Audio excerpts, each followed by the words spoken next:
Keep this as short as possible. Duh, duh, duh. Yeah, so right. The LD MAUI 28G3 and the JBL PRX ONE. Right, this is what my findings are. That column on the 28G3. When they talk about the rear attenuation, the back of that column, it is extremely quiet. It's just gone.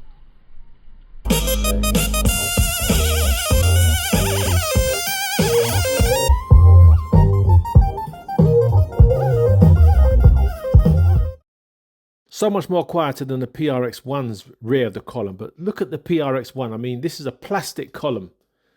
There's not much going on there. And if you compare it to the size of that huge column on the 28G3, I'm not surprised it offers all of that rear attenuation or that cardioid pattern. Sticking with that column, there's no EQ on the 28G3. But flat, obviously it's flat frequency. You've got no EQ on this. The performance from that column, it performs better.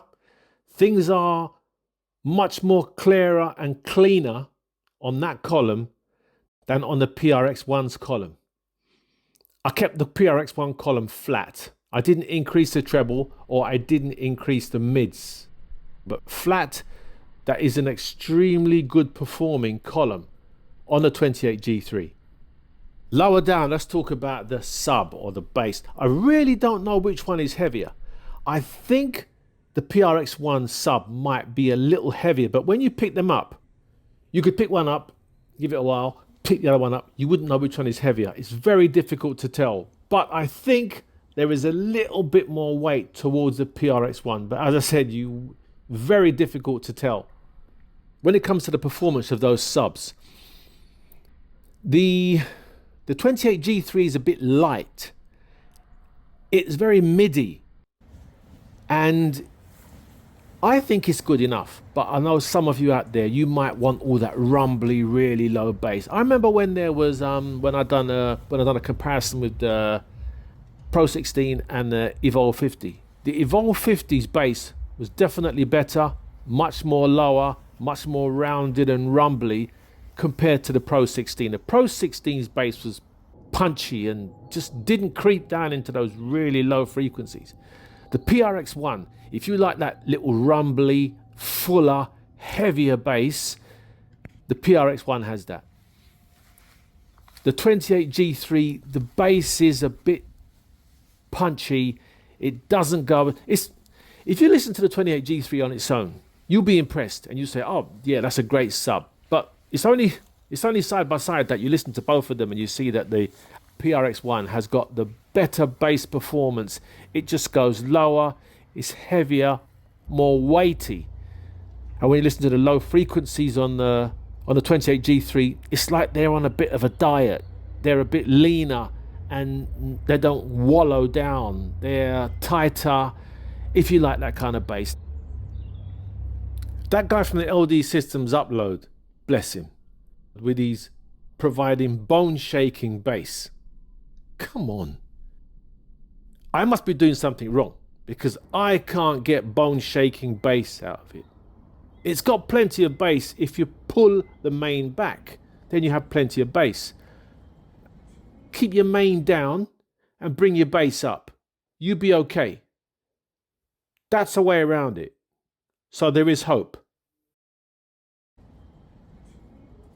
Hope for lots of bass, but bone shaking. Whose bones are we talking about? Now I probably know what they're talking about when they're saying go cardioid. I would never ever spend that kind of money on another 12-inch sub. I think the best thing for the 28 when it comes to the low frequencies is maybe wait until you got the other one, the mixed version, because I think the mixed version, they might sort something out with the low frequencies. It might have better presets, but I don't know. Will it match the low frequencies on the PRX ONE? Time will tell. It needs a bit of assistance.